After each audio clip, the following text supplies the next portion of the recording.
So hello mga kalap trip, Mami Andas here. So for today's video po, another healthy foods, a healthy lunch, gulay with ulam, ang isi-share sa inyo ng inyong Mami Anda.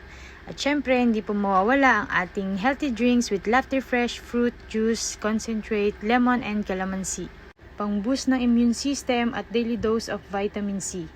Yan po mga kalap trip, for today's ulam po, kaldereta. Syempre, hindi ko po yan niluto. Binigay lang po ng ninang namin niya na nagki-cater. Shoutout po kay Ninang Sally. Maraming salamat po sa masarap na kaldereta.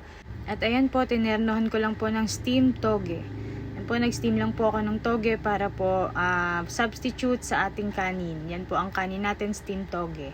And then yan po para kay Shaq, yung natirang laga kahapon, yan po yung ulam niya.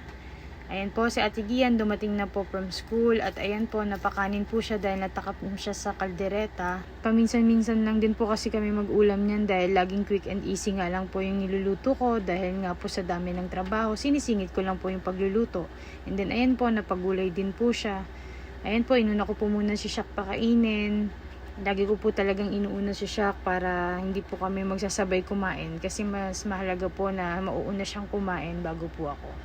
Ayan, habang kumakain po si Shaq, kumakain na rin po si Daddy Gilbert kasi napakadami po talaga namin gagawin sa buong araw na to.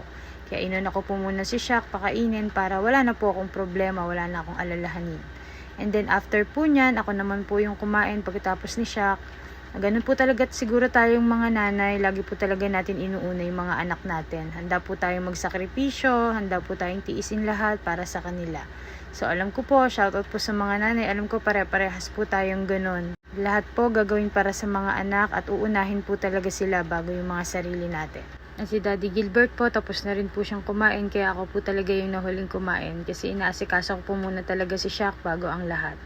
So ayun po mga kalap trip, alam ko po halos lahat ng mami kagaya ko, halos lahat makaka-relate po sa akin. Thank you for watching mga kalap trip, God bless to all, bye bye!